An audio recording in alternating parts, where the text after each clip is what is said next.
Hello मेरे प्यारे student, कैसे हो आप लोग। मैं उम्मीद करता हूँ कि आप लोग अच्छे होंगे और अपनी स्टडी कर रहे होंगे। तो आज मैं आपके लिए कक्षा 10 गणित लेकर आया हूँ। पहला चैप्टर जिसका नाम है वास्तविक संख्याएं। वास्तविक संख्या क्या होती हैं, किस प्रकार होती हैं, आज हम इस वीडियो में समझने वाले हैं।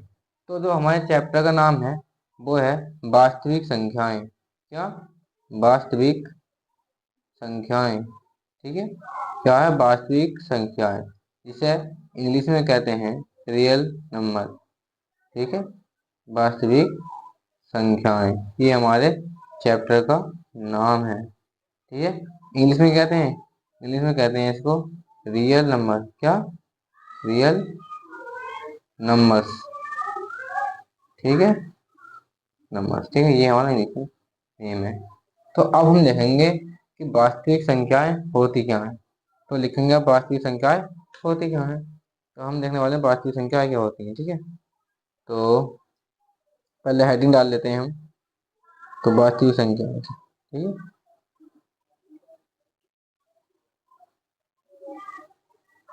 वास्तविक संख्याएं। ठीक है, क्या होती हैं। देखो मैं आपको बताता हूँ कि जितनी भी परिमेय तथा अपरिमेय संख्या होती हैं उन्हें हम वास्तविक संख्या कह रहे हैं। क्या कहते हैं? जितनी भी परिमेय और अपरिमेय संख्या होती हैं उन्हें वास्तविक कहते हैं। जैसे मैं लिखता हूँ, देखो, सभी सभी परिमेय तथा अपरिमेय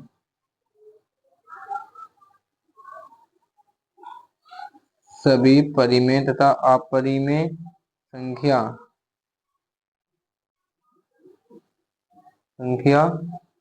वास्तविक वास्तविक संख्याएं वास्तविक संख्याएं वास्तविक संख्याएं कहलाती हैं। क्या कहलाती हैं? ठीक है। तो देखो, वास्तविक संख्या क्या होती है? सभी परिमेय तथा अपरिमेय संख्या वास्तविक संख्याएं कहलाती हैं। जैसे मैं आपको एग्जाम्पल देता हूँ। ठीक है, तो देता हूँ एग्जाम्पल। जैसे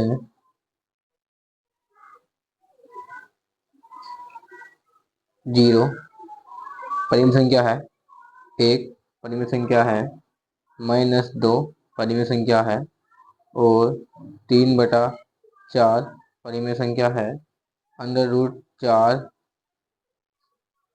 परिमेय संख्या है, और √3 अपरिमेय संख्या है, और √π अपरिमेय संख्या है, इत्यादि। ठीक है, इत्यादि। ये सब क्या है? हमारी अपरिमेय और परिमेय संख्या। तो मैं बात और बताता हूँ। देखो, सभी परिमेय तथा अपरिमेय संख्या वास्तविक संख्याएं कहलाती हैं। ठीक है, वास्तविक संख्याएं कहलाती हैं। अब हम देखेंगे कि अब देखते हैं एक संख्या है जो। ठीक है, अगले नंबर देखते हैं हम क्या है। तो अब देखते हैं हम अपना जो सवाल किस प्रकार के आते हैं, कैसे कैसे आते हैं। ठीक है, ये अब इस वीडियो में जानने वाले हैं। तो हमारी जो वीडियो है वो लास्ट तक देखिए। ठीक है। अब मैं आपको एक हेडिंग करवाऊंगा जिस प्रकार के सवाल इसमें आते हैं। तो चलिए स्टार्ट करते हैं। पहले मैं हेडिंग डालता हूँ। ठीक है। हेडिंग क्या है हमारी? हेडिंग है हमारी अंक गणित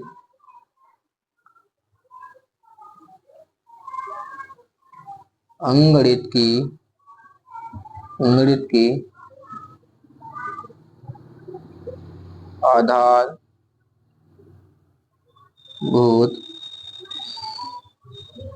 प्रमेय। क्या? प्रमेय। ठीक है, अंगणित की आधारभूत प्रमेय। ठीक है। तो ये क्या कहती है? ठीक है, इस प्रमेय का नाम है 1.2 प्रमेय है। अब क्या कहते हैं हम देखते हैं। तो ये क्या कहती है? ये कहती है प्रत्येक भाज्य प्रत्येक भाज्य संख्याएं प्रत्येक भाज्य संख्याएं को प्रतिभाज्य संख्याएं को अभाज्य अभाज्य संख्याएं अभाज्य संख्याएं अभाज्य संख्याएं ये संख्याओं, ठीक है। प्रत्येक भाज्य संख्या को अभाज्य संख्याओं, ठीक है, अभाज्य संख्याओं के एक गुणनफल गुणनफल गुणनफल के रूप में व्यक्त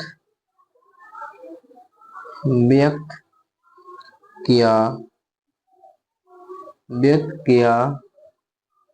जा सकता है, ठीक है। तथा यह गुणनखंड क्या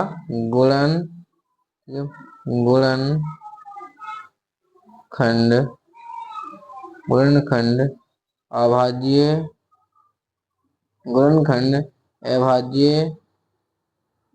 अभाज्य गुणनखंड के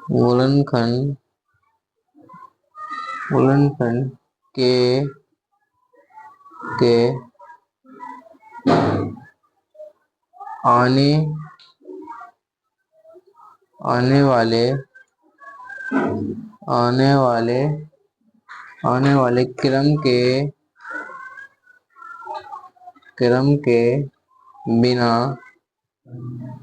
क्रम के बिना अद्वितीय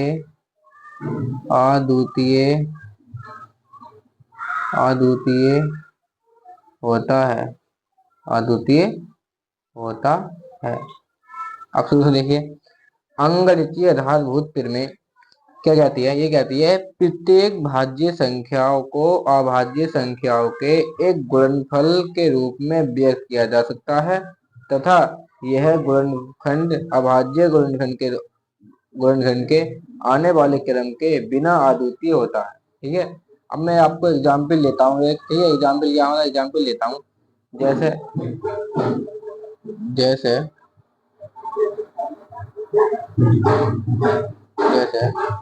हम लेते हैं 296, इससे करके दिखा दो, ठीक है। तो पहले हमने 296 लिया, ठीक, 296, तो हम 296 को अभाज्य गुणनखंड करेंगे पहले इसके। तो क्या करेंगे, 296 के हम करेंगे अभाज्य गुणनखंड, ठीक है। तो ये है हमारे, इसे करो अभाज्य गुणनखंड,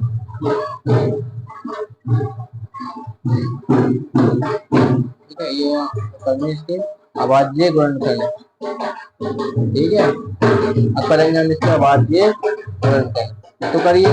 देखो इसके लास्ट में 2 4 6 8 0 आए, तो वह संख्या 2 से कटी है, उसे 2 से काटते हैं। चलिए, तो देखो 2 एकम 2, ठीक है। अब 2 चौक 8, अब 9 में से 8 गए, बचा एक हल्का सा 16 बन गया, यो 2 अट्ठे 16, ठीक है। अब 2 से कटेगा, देखो 2 सत्ते 14, 2 चौक 8, ठीक है। अब 5 कटेगा, 2 से कटेगा, अब देखो 2 तिया 6, ठीक है, 2 तिया 6 बचा 1, 2 सत्ते 14। अब देखो, अब 37 अभाज्य संख्या किसी से नहीं कटती, ठीक, आती है नहीं आती, तो 37 कम 37 कर लो, ठीक है। ये हमारे अभाज्य गुणनखंड आ गए।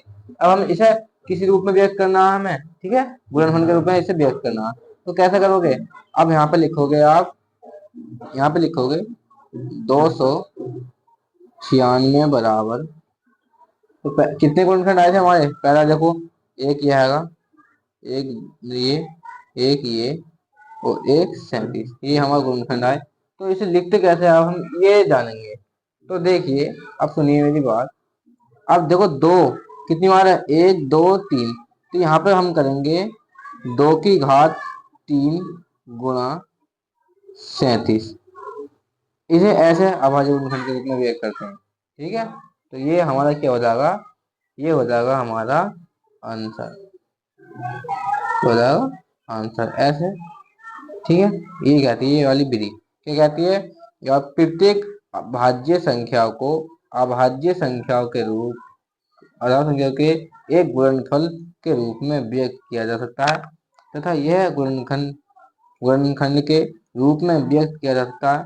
ठीक है, अभाज्य गुणनखंड के आने वाले क्रम के बिना अद्वितीय होता है। जैसे हमने 296 लिया, हमने 296 के गुणनखंड करे हैंगे। ठीक है, अब ये संख्या इतनी ऐसे इतने अभाज्य गुणनखंड आए थे, तो दो तीन बार दो आए, तो 2 की घात हमने 3 कर दी और गुणा 37 में लिख दिया। ठीक है, ऐसे व्यक्त करते हैं इसको। ठीक है, तो अब हम देखेंगे